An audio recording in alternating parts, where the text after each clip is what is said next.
that is one of the very popular songs that the youngsters love listening to as well, including myself. It's just such a beautiful song.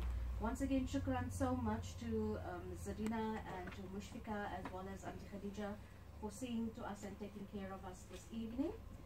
You know, once our tummies are full, then we are very happy, chappy people in here. And tonight, Tariq scored tonight. Hey Tariq, Ibrahim might have gone to go and watch the game at the stadium, but you scored. I don't know where he scored, but you definitely did, inshallah.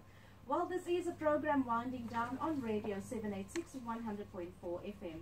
It's a program where we keep you thinking, listening and talking. Well, it is the final segment of winding down. It is face-to-face. And as I mentioned earlier on in the evening, we're concluding with depression and suicide today. And inshallah, going further into the future, one never knows what can happen to a person, but inshallah, going further into the future, we will be doing depression and suicide again.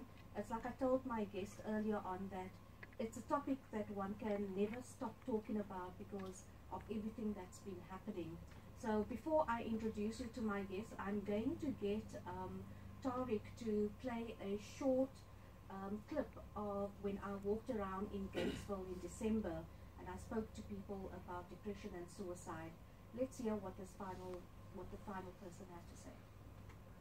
It's been almost 4 years ago. I went into depression, but I dealt with depression by laughing with people, making jokes, and up until today, I am still like that. I'm a very extrovert, but because I have pain inside of me, and it's a tough task to go through. And I would always talk to people and say, you deal with it on your own.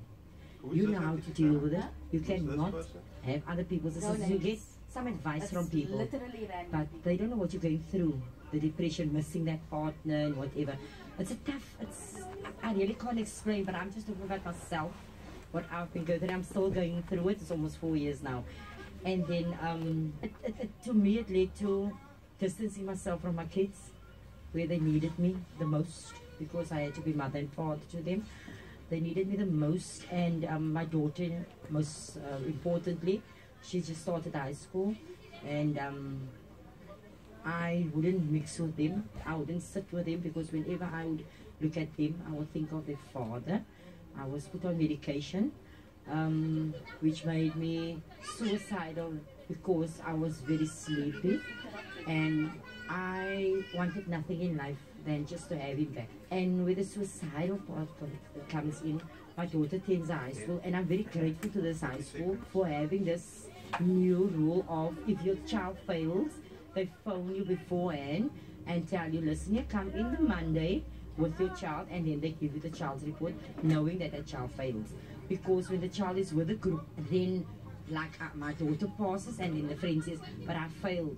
But then because of that, the friend's passing, she goes home and she commits suicide because the group passed and I'm going to stay behind. So with that rule of the high schools, I think all the high schools should implement that. Suicide, to prevent suicides, they should implement that rule whereby the parent comes with the child to school. Yes, you know, that is what we spoke about earlier on in the program as well. When I started off with winding down, I spoke to you about depression and suicide. I spoke to you about bullying. Bullying is becoming very rife in our schools, and it's very sad to see what is happening out there. So my guest in studio is Pasche Dreyer, and she's going to be speaking about her mom committing suicide, and her dad is with her as well. I'll ask him to introduce himself a little bit. And then we also have Beverly Davids, and she's going to be speaking about bullying and the Chauncey Markle Davids anti-bullying campaign. Good evening, people. Good evening. Good evening. Okay, Daddy, what is Daddy's name? Sitara, thanks firstly for having us here. My name is Patrick. I'm Patrick Dreyer. I'm the father of Pasche, that's going to do the talking today. Ah, so that's how you pronounce it, Pasche. Pasche is, Yeah, she sent me a voice note, and I remembered, and when I walked in, I was like, did she say Pasche? Did she say Pasche? But anyway, thank you for rectifying me. I do appreciate it. You're welcome. And we have another gentleman sitting with us. Excuse me, who are you and where do you come from? Good evening, Sitara. I am Llewellyn Davids.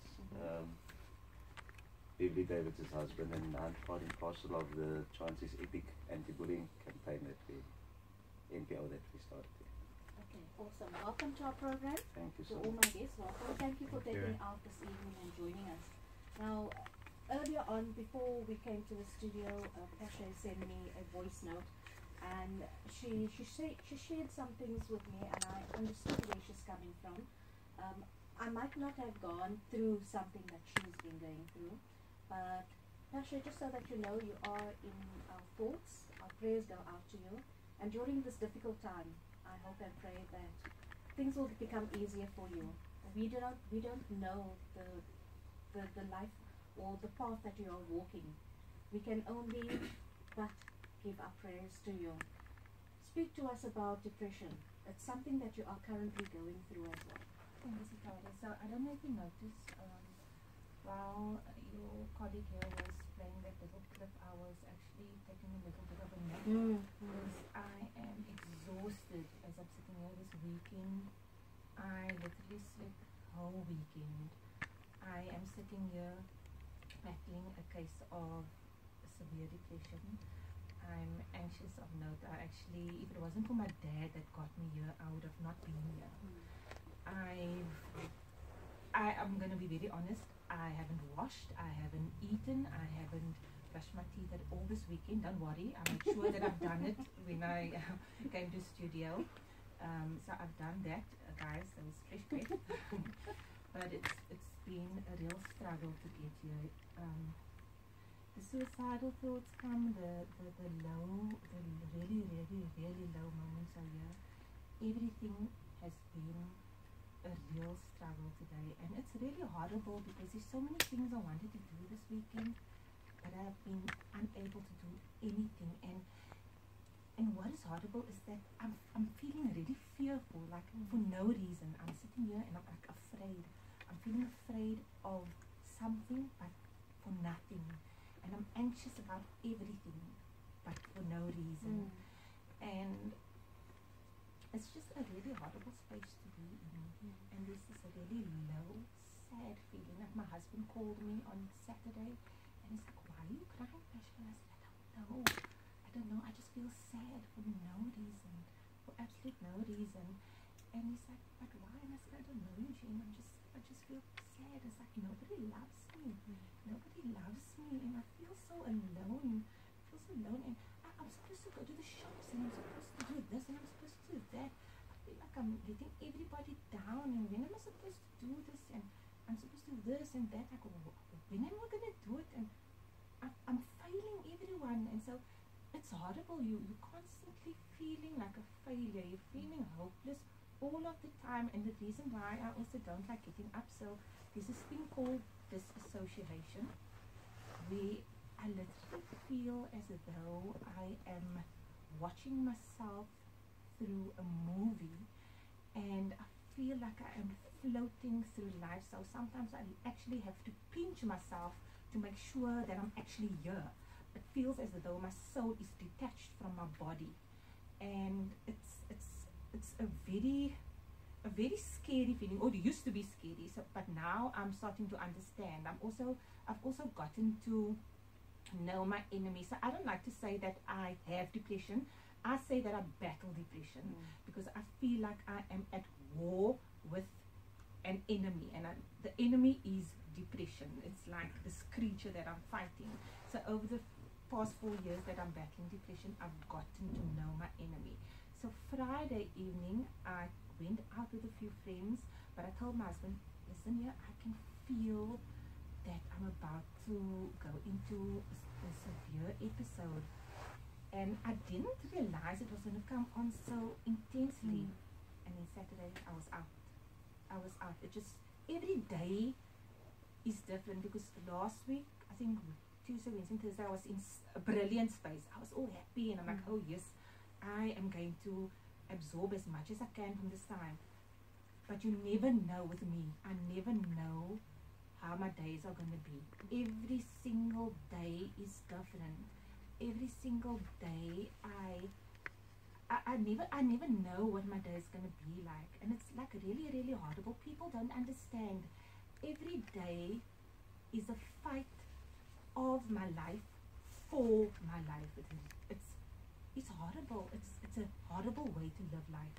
I just wish I can just have my normality back. I wish I can have Pasche back. Pasche is a extrovert, happy-go-lucky, cray, love life, super positive, like all the time. People normally, people that don't know me thinks that I'm a fake person, because how can somebody be so happy all the time? But you can ask my dad. From young, I've always been somebody that's happy, like chirpy all of the time. I love to be that person. So for me to feel this way day in and day out, it's horrible. And to have suicidal thoughts and intrusive thoughts, it is hell on earth. It is not the way anybody should have to live life at all. When did your depression start? I think it started in 2009. In 2009, but it started mildly. And you know, my getaway, or the way I dealt with it, was gymming and dancing. I love to dance. I would dance the way it was my happy place. And I thought, you know what, I'm gonna manage. I'd cope, because, and it's not that I was anti-medication or anti-doctors, but for me it was medication, or the strongest medication wasn't helping my mom. Psychiatrist didn't help my mom. You know, all those things she was on, and she still took her life. So why should I? You know, I'm gonna help myself. And dancing and gym, because I was gymming. Okay, I might not look like it now. I was gymming every single day, sometimes twice a day. I even ran, and I was dancing, and it was really helping. So I was like, cool, I'm sorted. You know, this is working. But as it progressed, I could actually feel it's getting worse. But you know, I was like, I was like, nah, I'm stubborn. You know, don't worry, Pasche, you got this. But yet it was getting worse and worse. And then I think 3 or 4 years later, I literally could feel I was about to die. You can actually feel depression taking over your soul inside of you. You feel not like you're physically dying. You actually can feel like you're mentally and emotionally dying. It's horrible. It's so difficult to explain unless you are battling it. People that are battling it will understand. And I knew that I needed help, and I hid it from my dad for a very long time. As a matter of fact, he actually thought that I didn't love him anymore, and I was just becoming a rude and horrible person, because he would come to my home and he would maybe bring me something, and then I would tell my daughter, don't open for Pa, man, he's lustig. You know, just take whatever is breathing through the gate. You know, because I didn't lust for people. You don't want people around. I just wanted to be alone. And it broke my daddy's heart, and he just thought I was being nasty. Until one day I knew I needed help, and my dad was brilliant with my mother. I've never seen someone love someone through depression the way my daddy loved my mommy. Like, he was amazing. And I told my husband, please call my daddy, because with all due respect, my husband never understood, because it was really new to him. He used to get irritated with me.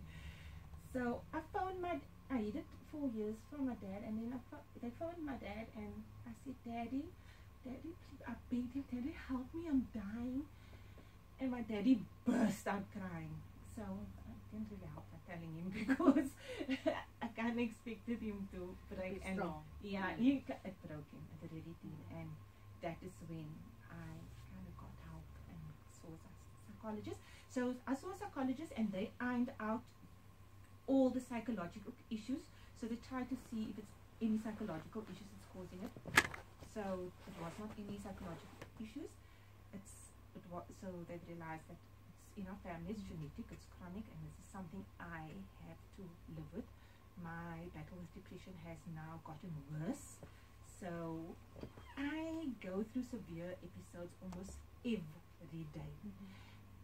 We've also picked up that it's hormonal. So if there are any women out there, speak to your GP to also check if your hormones are affecting it. Maybe it is, maybe it isn't. So when I go through a menstrual cycle, which never used to happen previously.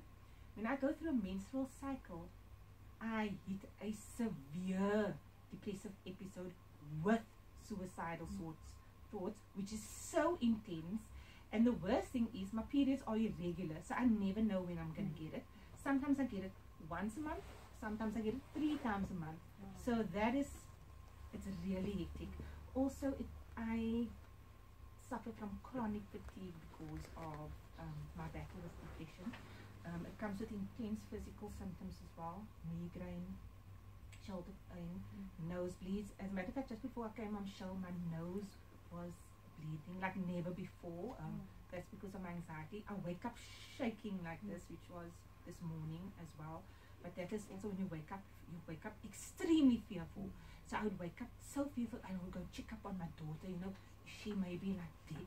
That's horrible things to wake up, to think about. Is she dead? Is she alive? I thought my dad, are you okay maybe? Or just you fearful all the time. So yeah, all those different things. I can probably touch on a lot, but my mind is also all over the place. My concentration is also really, really bad. Sometimes sometimes some of us would maybe, for example, leave the house to go to the mall, and you go to the mall and you don't remember maybe getting there. That happens a lot to me. There's chunks of my life which I will not remember. Also, sometimes I'd maybe walk to the fridge, and I'll be walking to the toilet, and on my way to the toilet, I won't remember or know why I'm going to the toilet, and actually have to go back to my room. And it's so frustrating because these things do happen, but not all the time. So this happens all the time. And at work, things that would normally take 5 seconds or 5 minutes would take me now an hour or 2 hours. Or I would sit and stare at my screen and I would just totally blank out. Or I would sit there shaking and I wouldn't know what I was doing or where to now or what am I doing. So you experience all these difficulties and it's so frustrating. And depression, or depending on the state of depression, because you get mild depression and also you get major depression. So I battle with major depression. Sorry, now I lost myself. So these like that.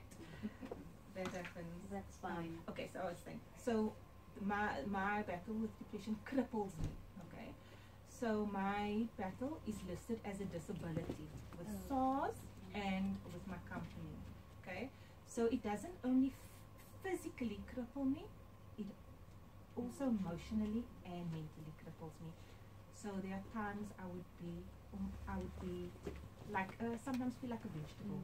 So my husband would sometimes have to come, Pasche, let me help you dress. That's not liquor, And I'll never forget, there were times with my dad, I used to watch him, he would have to feed my dad, feed my mommy. She couldn't do anything. So she suffered major depression with psychosis. She would hear voices and things, which is actually more intense, which concerns me because that could be the route I go, which I've spoken to my psychiatrist before, and he's like, are you afraid? So I said, you know what, it's something I've thought about, but that's tomorrow's problem. I have to focus on this problem right now. So yeah, it can be quite daunting. It is horrible. Depression is not something that people should take lightly. It is dangerous. The truth of the matter is depression can kill. I know that because it killed my mother. My dad's here to be witness. Guys, there are people out there that is not taking an interest in depression. They are not giving people with depression enough compassion or sympathy. I'm not saying we're looking for a pity party, but I'm saying that people should start taking an interest, because depression does not discriminate. They don't care if you're Christian or if you're Muslim, if you're young or if you're old, if you're rich or if you're poor. It could come your way, and it might not be in your family circle or in your friendship circle now, but you never know. And it's really important that you learn about it and become educated. It really is. So yeah, I'm so tired. Pasche, you know, when you came onto the program and when you initially told me that your mind normally just goes all over when you're busy talking, I could actually see in your eyes that you're struggling to concentrate and to keep that train of thought. So thank you so much for doing that. But it's something that we needed to hear. It's something that we need to know, that these things are real, irrespective of race, religion, or creed. You know, it happens to just about anybody. So thank you so much for coming out and speaking to us. I will not ask you to speak much further because I would like Eugene to come and talk to us, as well as your dad. But I'm first going to focus on Beverly. Beverly, speak to us. Bullying. What brought about the anti-bullying campaign that you're busy with at the moment? Son, grandchild, brother, nephew? Okay, so actually my son brought this on. And in 2012, my son Chauncey, firstborn, he was in grade 7 and he went through bullying at school. And it basically happened because of jealousy. You see, Chauncey was about 3 years old when Chauncey started with modeling, and he just went boom when he started. Did extremely well, not only in South Africa but abroad as well. And then with him going to school, carried on with his modeling career. So from time to time he had to stay out of school to do a shoot, especially for abroad. And obviously that built a bit of jealousy up in his school and in his class. And then also he was this top achiever type of child. The child that comes home, they don't sit with their books, you constantly fighting with them because you need to do revision work and exams are approaching and things like that. And yes, he's going to do it, you never see him do it, but at the end of the day when the report comes home, top achiever in his class, top achiever in his grade, that type of thing. And that also didn't work in his favor. Also, at the time when his bullying took place, I was chairperson for his school's governing body. So I was actively involved, seen at school and busy assisting wherever needed be. That also didn't count in Chauncey's favor. And then last but not least, the fact that JP Adonis, South Africa's cricketer, Chauncey's cousin, didn't count in his favor at all. So yes, he went through a whole lot of beatings that year. He went through humiliation, being degraded all the time. And yes, he got a bit depressed as well. And that was 2012. Then he passed and he went to grade 8, high school, and then it stopped. So he was perfectly fine. And I will never forget because when it happened to Chauncey, things got so out of control, I knocked on every single door possibly. I started with the teacher, then I went to the principal to make sure. Beatings were so bad in that year that twice in August 2012, I had to take him to Dr. Caitlin's rooms. So reports went into the school, so everyone was aware of this. And sadly, the principal also, not because he was a bad person or because he didn't care, he didn't know what to do. And today, I understand why teachers and principals, they act the way they do when there's bullying in their school, because I'm stuck at that same wall. When it comes to looking for assistance from our education department, you knock on a door that's never going to open. So now I understand why he reacted, the principal at the time, he reacted and said what he said. And he actually said to me, you know, there's about 3-4 months left and your child will be rid of this gemors, he said. And for me, you know, I went home and I sat and I thought to myself, 4 months is not a lot of time, but how many days in that 4 months, how many minutes, how many seconds that my child sits in his class trying to do his work. And this bully comes up to him and the teacher's in the class and he just tips over his desk and it's okay, no one does anything about it. What is the main reason that they did it? What did Chauncey do? Did he do something, or is it just because they want to bully him? You know, the leader of the ring at that point was a young boy who was living with his mom, stepdad. Chauncey's mom is at school all the time. She picks him up from school, she brings him to school. I live in a Wendy house in our backyard, and no one at school knew this at the time.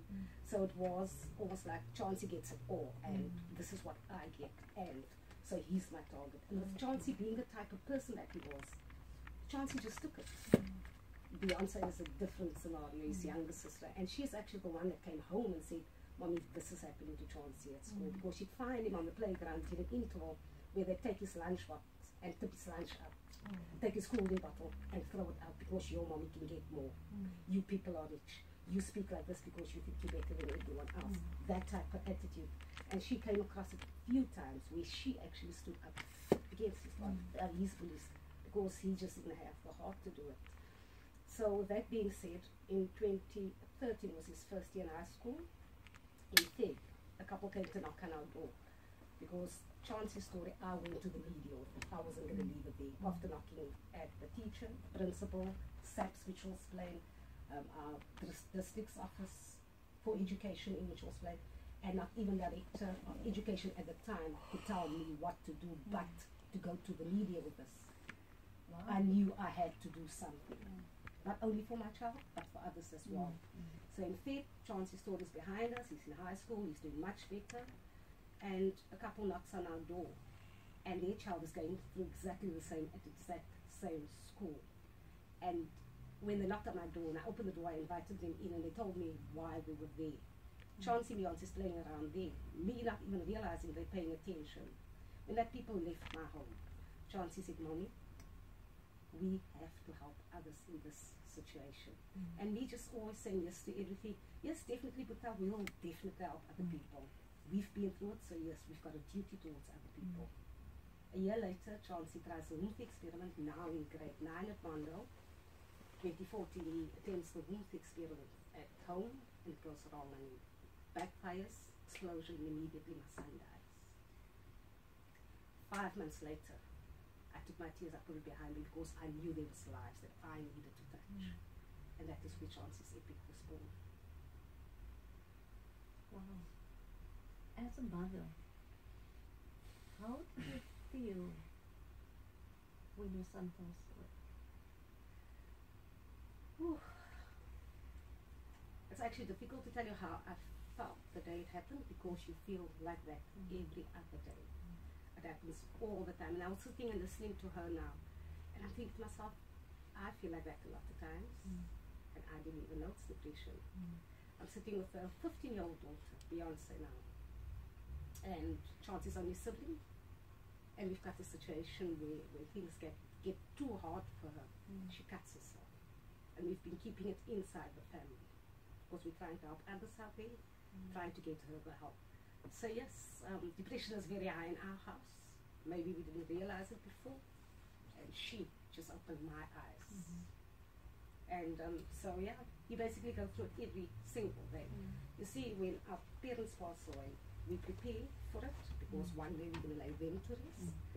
And then you read about children committing suicide, children dying in accidents and things like that. And when that happens to you, it always happens to other people. It doesn't happen to us. No ways. I've got two beautiful children with a perfect family and whatever. It's not going to happen to us. We're a normal family. And then it happens to you, and you've got to live with it every day. So there are days where, at first, he would have matriculated 2 years ago. So, but till 2 years back, I found myself from time to time standing at my front gate, waiting for Chauncey to come home from school. And it just doesn't happen. So did you over and over and over again, you've got no control over it. If you've just tuned in, this is a program Winding Down on Radio 786. We are in the last segment of Winding Down. We are featuring depression and suicide. It is the last episode of depression and suicide. And, you know, just listening to what Pasche has to say and also what Beverly is talking about her son. You know, as a mother, you can feel that pain that you're going through. And I'm sure Pasche would feel the same, you know, having a kid. How do you deal with it? It's not easy. It's very difficult. So all my words can never make up for it.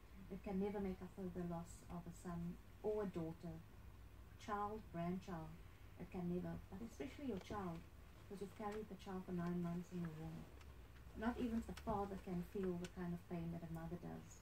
Absolutely. But do remember that God has a reason and has a plan for everything. And Chauncey was too good for this world, you know.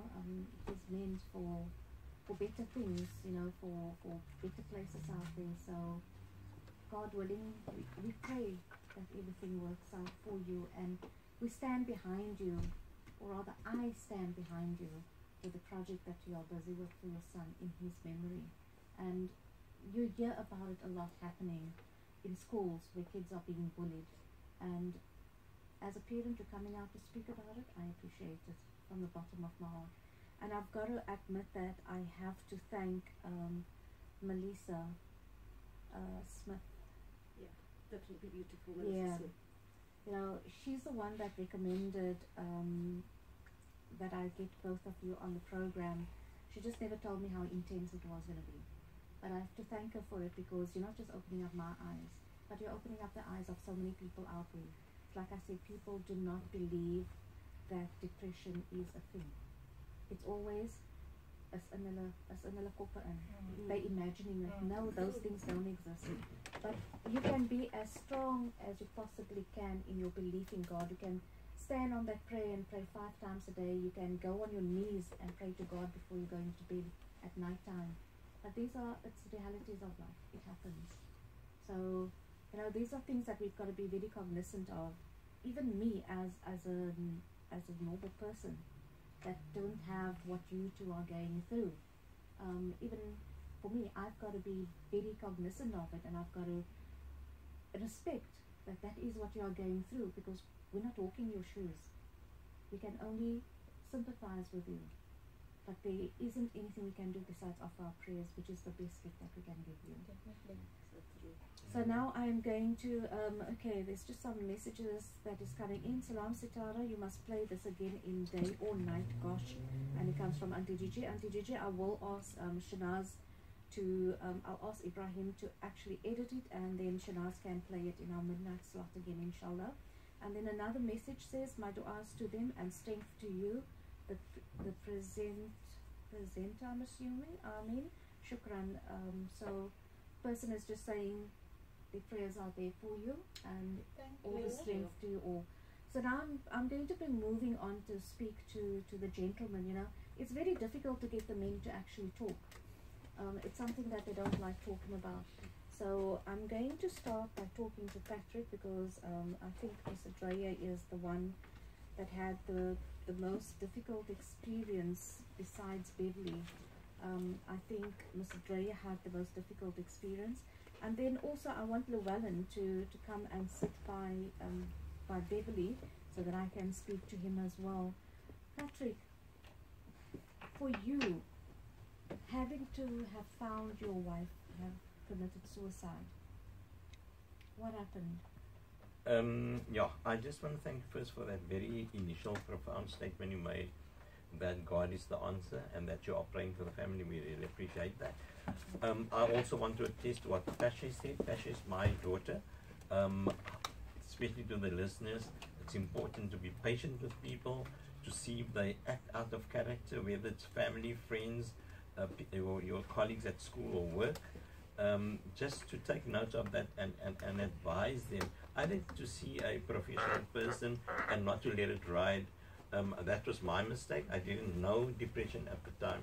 So this is what happened to my wife. We were married for 36 years. I just want to give you the basics. We courted for 15 years. We knew each other for 51 years. And she was a very docile person, a non-sanctimonious person, a very faithful and trustworthy, loyal person. Those are the traits that I've actually learned from her. And then in 2000, I'll be very swift about 2000, what I know now, depression kicked in. Just one day, she just couldn't fall asleep. And we thought of so many things, what could happen. Perhaps she's not, she failed, sleep just failed her completely. And then we went to the professionals after she was awake for 2 days. She couldn't sleep at all. And we took her to a place here in the medical center in Mitchell's Plain, and they diagnosed this as depression, something new to us. They gave her sleeping tablets. And since then it happened, she was like that for a month, and it just disappeared. And we were very happy about that. And it happened on 3 occasions. During the time, yeah, with within the 3 occasions, I think personally I felt it became worse, and that is actually the core of what is happening in the family at the moment with Pasche. My son is going through a depression as well, and then I discovered that she just became, she was very, very loyal to her work, to us as a family as well, and that interest in her just sort of faded. It came to a point where she just didn't want to wash herself. She didn't want to cook anymore. She really felt worthless. That is the word that she used. And I started cooking. The cooking I do today is due to her. And she didn't want to wash. I had to do that for her. It was a complete pleasure for me, but it also taught me a hang of a lesson, because I didn't know what it was. I think right in the last month, I actually discovered what could be wrong. But now that Pasche has got all this blogs and stuff on Instagram and Facebook, I've actually learned from her. I never ever knew what was wrong with my wife. Just that she went through a depression. There was lots of tests they've done. They gave her different kinds of tablets and stuff. And it came to a point where she said, you know, she just feels worthless. And I became very scared, because that was totally out of character. That is why I tell the listeners, if your friends, family act out of character, please be very careful. And I think the most important is that you must be very caring, you must be very supportive, especially husbands to wives, wives to husbands, and your children. It's very important to support. And in September, she felt that way again, and we went through the same scenario.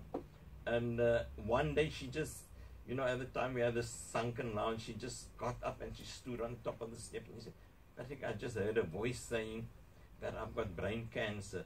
Now those are little things that she hear, you hear that all the time, and those were the little voices that came to her. And then on the 2nd of November, I was at home with her for 2 weeks. I went to work to go and fax her sick certificate, a medical certificate, to her work. And when I came back, she was okay when I left. When I came back, everybody tried to get hold of her, they just couldn't. That's the 2nd of November, 2009. And I found I was on the phone, and I said, yes, this woman doesn't want to pick up the phone. What's wrong with her this morning? While I'm on the phone, I opened the garage with the other hand, my car's idling. When I opened the door, she was hanging from the rafter. Yeah, and it was, yeah, that was definitely out of character. She, with all due respect, she was definitely not a technical person that can make nice, beautiful knots. It was as if she was led to the slaughter by the enemy, which we call the devil kind of thing. And there was this little step ladder, and she was hanging there. And yeah, so that was the beginning of everything that's happened afterwards. And that's why I just want to tell listeners, be very, very careful. Don't be judgerer. You know, if people are just acting out of character, saying they this and that, be careful and take note of them and ask for help for them, because in my case at the time it was hectic. And people always ask me, you know, you've been married 36 years, do you still love your wife? You know, God wants us to move on in life. It might sound as if you're a hard person. No, you might not love that person. The love can disappear and you go on with your life, but you'll never forget. The memories will be there. The things that you've learned from the person will always be there. And don't be afraid to say that there's no more love, but obviously there's going to be memories all the time, because I've learned a lot out of the relationship in 36 years. And what is done to Pasche, what is done to my son, what is done to me during all that time. But yes, I'm sorry that I'm becoming a bit emotional. Alles dink gelyk is 'n bietjie steek as ek is nie. But that is the core of our family saga, and we believe, we trust God that things are going to change. Thanks very much, Sitara and team. I really appreciate it. Thank you so much, Patrick.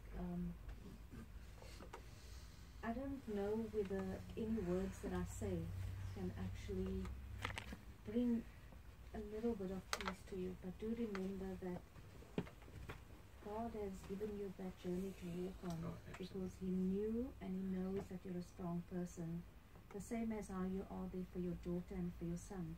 It's only through your strength that your daughter and son can actually still carry on.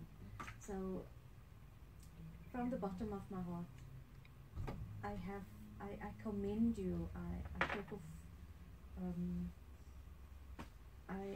I take off my hat to you for everything that you've been through.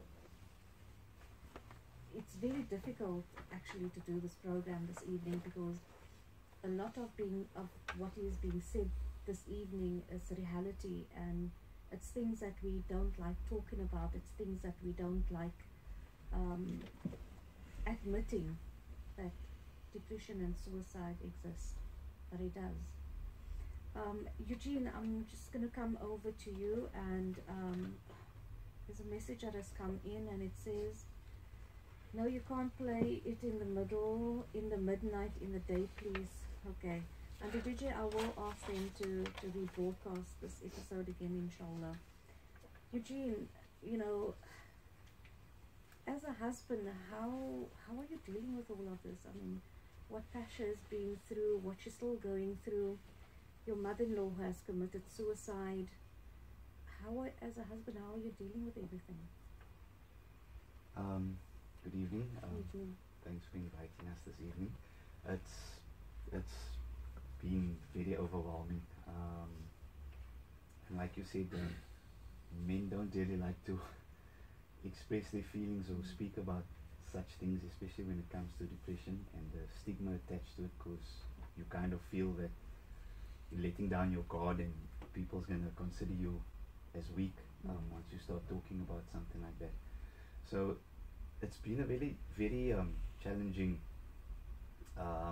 thing to go through. You know, one cannot dwell on the fact that you don't sometimes understand how this whole concept works, because you basically have to be there for your partner and you have to be the pillar of strength, but at the same time you're also trying to figure out how to go along on this journey and what things you can say and what things you cannot say. And yeah, it's been a rough ride. Pasche was obviously there to guide me in terms of, you know, the symptoms and what to look out for, and how to basically handle situations in a certain way. So I wouldn't say I'm fully there. It's still a journey. I mean, it's been what now, more than, I know you now for what, 8 years, 9 years, and she was possibly suffering from light depression then when I just met her.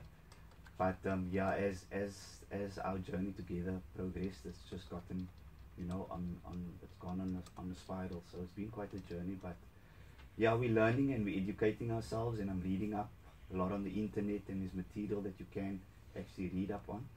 So yeah, as much education and educating myself, that's what I'm trying to do as well at this point in time. Awesome, Eugene, thank you so much. Thank you. Llewellyn, I wish that I could come to you to speak to you, but unfortunately we're heading into our last prayer of the evening time. But I am going to get you guys back on the program. For sure. I want to hear your side of the story. I'm going to get Patrick also back onto the program. I'm going to get Eugene back onto the program, because I want the males to talk about it. But thank you so much for coming out this evening. I'm keeping you all in my prayers. May God make it easy for you. May the road ahead be a little bit more easy for you, Pasche. I know you're going through a difficult time, but I'm praying that things work out for you, God willing.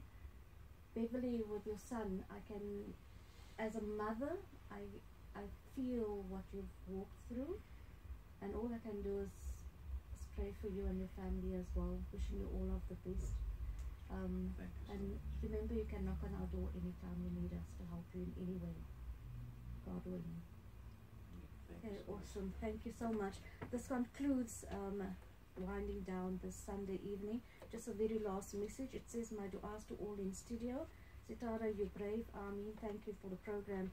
Shukran so much to all our listeners for for being so amazing as well. I really do appreciate it. Another message says, Salams, I'm speechless. My du'as are with your guests. It's very sad to hear what depression does to a person, and I ask the Almighty to guide and protect them and make it easy on them. Ameen. Well, this is the end of the program. Inshallah, next week I'll be featuring schools. So I'll be starting off with Star College, and we're going to find out more about Star College. It won't be a live in-studio program. It is a program that I'm going to be recording, because I'm going live out to the schools to do the recording, inshallah. So until we chat next week Sunday, I bid the Khuda Hafiz, and remember to build your own dreams. Don't let someone hire you to build theirs. Assalamu alaikum wa rahmatullahi wa barakatuh. Thank you very much. Thank you so much. I really do appreciate it. The program was a bit too short because of our loss, the evening prayer. So I do apologize for that, but I am going to get you guys back in again, because I feel I haven't done justice to either of you. I haven't done justice to Eugene. I haven't done justice to Llewellyn. So I am going to get you guys in. Beverly, just so that you know, I feel your pain because I lost my son. So I know as a mother that it's not easy to talk about losing a child. So my prayers to you that God make it easy for you. And we have an angel waiting in heaven for us. You know, we've got an angel that's there. And God has got better plans for them. I mean, they were too good to be on this earth. That's what I always maintain. You know, God, that is what brings me strength, is knowing that He's in a safer place. It's a place where there's no pain, there's no hurt, there's nothing. So God must really make it easy for you as a parent. And you've got a daughter, you've got Beyonce, so you've got her to think about. I do not have any other kids, so he was my only child. So you just take it easy in everything that you do. Pasche, thank you so much. I know this was difficult. I really, really do appreciate the fact that you came out and came to speak to us. May God make it easy for you as well. I know the road ahead is a difficult one, but you've got a strong family. You know, you've got your dad, you've got your husband, you've got your, I know your brother's going through something similar, but you guys are a close-knit family. So God willing, things will come right for you. You must just believe, just be strong and believe that things will be easy. Mr. Dreyer, I mean, what you've been through, I cannot for a second imagine the pain that you went through. I cannot imagine what it is that you went through finding your wife and she's committed suicide. So I pray to God that He gives you strength to be there for your family, but also for God to give you the strength to be able to carry on and to share the story with people, so that they know that this is reality and this is what happens out there. And all the best to you. Eugene, you've got a difficult job. I know that as a husband, I mean, I can only sympathize with you, and I ask God to give you that courage to be very strong for your wife, your father-in-law, your brother-in-law, and also to share the story with the people. Let them know what you as a husband go through with your wife. When your father-in-law perhaps breaks down, what it is that you guys do, share the story so that the world can hear it. People need to hear your stories. Share it, make your vlogs go as viral as possible. And I hope that video that Eugene took is going to help you guys, you know, and I hope that you get more people or more schools to perhaps contact you and ask you to speak about it, because we need to learn more. We're very ignorant, unfortunately. So that's reality. We're very ignorant. So thank you so much, so much. Thank you. Thank you. You and your team, and we pray for your studio as well. Thank you so much. We're honored to grace your premises. No, we should feel honored to have you guys in the studio to talk to us, because, like I said, we're ignorant. Both ways. We're very ignorant. And we can only get better as time goes along if we learn from people. So there's a message that has come through, and it says it was a good topic, especially that friends who are suffering from depression, I always wonder what goes on in their mind. You see, I mean, they need to know. You spoke about what goes on in your mind. You have these thoughts. You have suicidal thoughts. People hear it and say, I promise you, people say, as anders in hulle koppe in. No, but Sitara, there's actually so much more you can say, because you're sitting there and you're actually hoping that people, you're actually smiling and you're like thinking inside of you, can't somebody just see that I'm dying inside? Can't you just see that I'm hurting? Can somebody just come to me and say, oh, I can see that you need help, but nobody does. Everybody sees, if you have, with diabetes,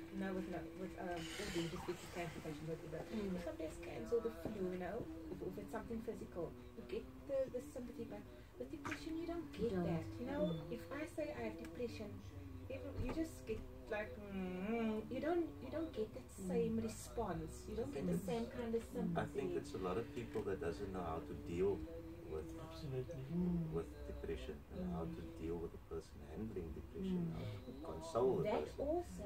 So I think it is like your husband said. I heard earlier, he said that he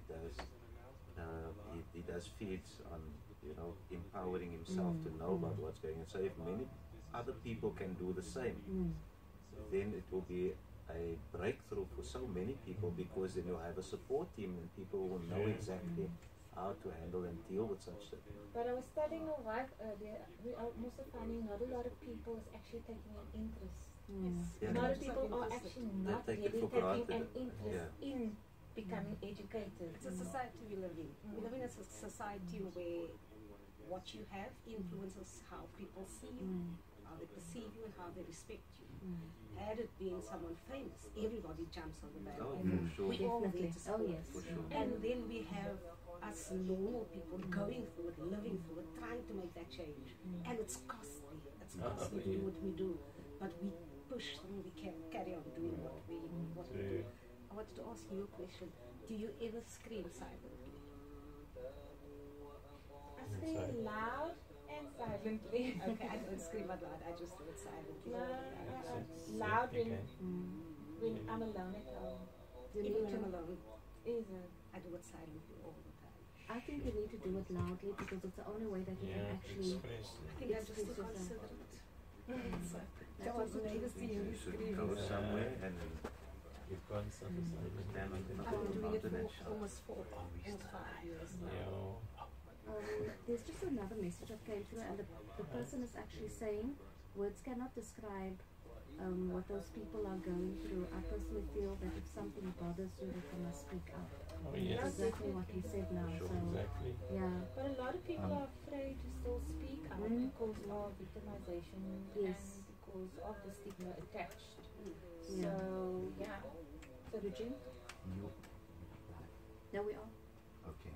But we live streaming, not on the radio. Okay, now you were mentioning the fact that, speak about what you're going through, speak about the experiences and stuff like that. And that's actually what I've been taking to my workplace as well and sharing with colleagues of mine. And like I said, there is a stigma still attached when it comes to men speaking about depression. Even though you might not going through, you might know a family member or a friend. And when you mention depression, everyone kind of like steers clear from it. But speaking about it to my colleagues, someone actually came and opened up, and this was a male colleague that always just keeps to himself.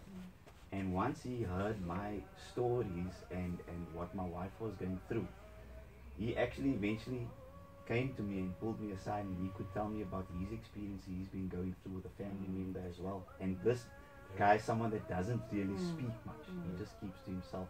That was also like an eye-opener that, you know what, there is other people around you that you're not even aware of that is going through something similar that you, and just by speaking about it, they would come and open up. So it felt empowering at the same time. And So you know, it's... And you know what you just did there? You saved someone's life Yes. without you even knowing. Without you Because realizing. whenever I go out into schools, I think the longer or the more time moves on, for me personally, it's become a bit more difficult to speak about Chauncey's bullying because I'm telling his story. So it's reliving his life and his death. And it became more difficult. But what I realized, and I always said it when I stepped into a school, If I stand in front of 1,000 kids in a hall, I just need one to listen to me, only one. Then my job is done. Because that is one life I needed to go out and say.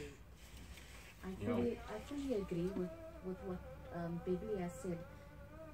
My last series, part 1, I had Auntie Makuba David. She came in and she spoke about depression and how it actually affects the woman, the womb. It all stems from our womb. And a listener phoned in after the program and told her, you know what, thank you very much, you saved me. And that was enough to make my program. I always maintain, if I have one person that says, thank you very much, I needed that, my program is done. I don't need the world to acknowledge the program, but that one person. Because your story could be similar to that person's story without you realizing it. You know, Sitara, with those links I sent you with that silent killer and breaking free that I started. I had so many people basically think, you know what, you're doing it because you want attention, etc. I even had family blocking me from social media and WhatsApp, and it was so hurtful. It was so hurtful. But I knew I was purposed to do this. This was going to help so many people. Speaking out was going to help people and was going to touch so many lives. And so many people's lives have been touched. And when you speak out, it actually helps so many others speak out as well. Because when you speak out, other people feel for some reason that, you know what, there's actually somebody that I'm able to relate to. There's actually somebody that understands, and that is what people actually want. They just want to know there's somebody that actually understands what I'm going through. There's somebody that I'm able to relate to. And doing that, you're actually able to touch a life. You're actually able to even save a life. You'll be so surprised. That is all people want. They just want to know that there's somebody that understands them. There's somebody that actually cares. There's somebody that is willing to listen, kind of thing. So yeah, if you're able to do that for somebody by speaking out, then do it. So Dara, I just wanted to share this. We're going to move very long. That I've now experienced that it's important as we're sitting here to tell our family, friends, or whoever that come and visit, not to give advice to the person that's experiencing that. You know what I've experienced? The hundreds that come there, if they leave, then my wife at the time tells me, why don't you try what Eugene said? What's it? You know, because it's there. They don't have no experience. If you have an experience, like Eugene was saying, it's okay. You can relate, but people mean well. They think they're giving me advice just to forewarn them, sort of, not to give advice to the person because it becomes detrimental. Like my wife said, she's got brain cancer. It was here. It was all I had to I took her for an X-ray. She wasn't happy. I took her for a scan. We knew it wasn't. You know, 12,000 rand. And especially for someone like me, I've been battling for 4 years. So I've learned to understand my enemy or my battle. So I kind of know. So if you're gonna tell me, you know what, just pull yourself together. That's the, you know, don't say that. Don't. Worst thing you can say to me. Thank you very much. It's a pleasure. I just want to shukran so much, everybody. This was a slightly extended program of not being live on radio, but Yusuf just decided, you know what, let's carry on with the conversation a little bit. And so whatever we couldn't get to cover, we sort of kind of got to cover here, but inshallah, looking forward going further on in the year, I will get the guests back in studio. I've listened to your requests, I've listened to what you've asked for, and I will ask them to have it rebroadcasted again, inshallah. Have a fantastic evening from all of us here winding down. Assalamu alaikum. Awesome, thank you so much. I really do. Shukran so much. I want to say thank you so much to you guys. Seriously.